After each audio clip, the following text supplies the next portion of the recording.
नागेंद्र वर्मा जी। राधा वल्लभ श्री। महाराज जी, आपके चरणों में कोटि कोटि प्रणाम। महाराज जी, मेरा एक संशय है।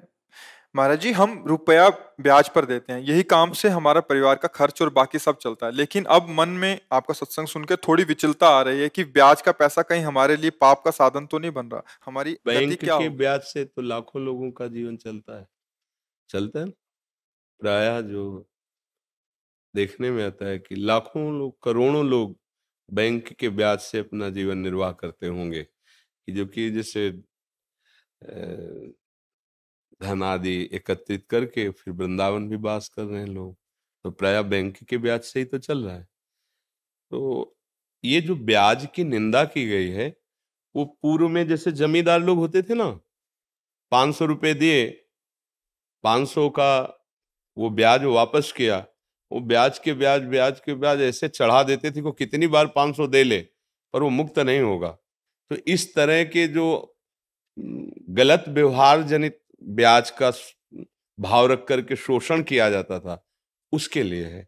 जैसे बैंक से भी आप कर्जा लो तो वहां भी तो आपको उसमें प्रतिशत में होता है ना कि इतने प्रतिशत, हाँ लोन जैसे, या आप बैंक में धन दो तो इतने प्रतिशत आपको ब्याज मिलेगा, ऐसा होता है ना।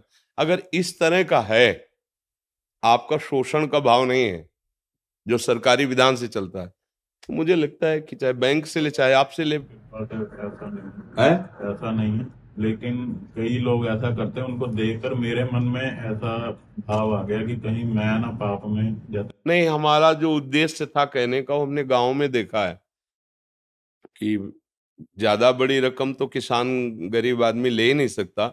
2000 4000, अभी की बात नहीं पहले की कह रहा हूँ, 2000 4000, तो उस समय जैसे था कि वो 100 रुपए में 10 रुपए ब्याज लगाते थे, क्योंकि महीने में 100 रुपए में 10 रुपए।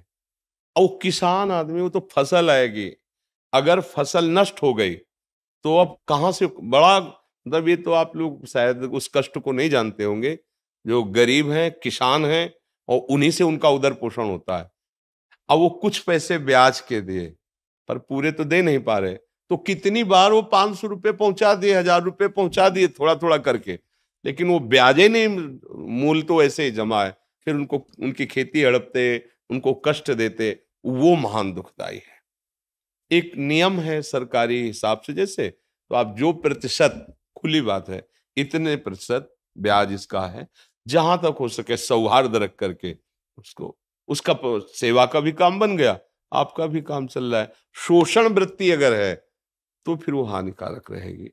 शोषण वृत्ति अब जैसे किसी ने लिया था और दूसरे दिन उसका काम हुआ नहीं और उसी को वापस करने गए, तो उसने पूरा हिसाब लगा के कहा चाहे आज दो चाहे 1 महीने बाद दो, ब्याज तो तुम्हें पड़ेगा ही।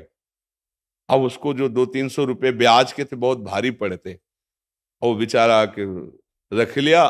अब जब वो लाही चना कुछ भी पैदा होगा बेचेगा, तो अब वो पैसे लिए थे, काम नहीं हुआ, वो वापस करने गया, अब ब्याज के पैसे उसके पास कहाँ तुरंत, अब नहीं है ना, अब उसको कई महीने लगेंगे फसल आने पे, अब वो उनका हिसाब बढ़िया बन गया, तो फिर ये हानिकारक होता है। अब तुरंत जैसे समझ में आ रहा है ना कि गांव का है, हमारे अमुक आदमी है, और उसका जिस काम के लिए था नहीं हुआ, वो वापस कर रहा है, तो इस पे फिर लोभ नहीं करना चाहिए। हाँ ठीक है, कोई बात नहीं, महीना 2 महीना हो गया तो फिर उसका ब्याज उचित ले लीजिए। अगर कोई ऐसा लगता है कि ब्याज नहीं दे पा रहा है, तो भाई थोड़े दिन के लिए हम हमारा मूल वापस कर दो, हम क्षमा करते हैं ब्याज, ऐसा भी व्यवहार कर लेना चाहिए। तो उससे भगवान देख रहे हैं ना, उससे मंगल, शोषण वृत्ति का निषेध किया गया है।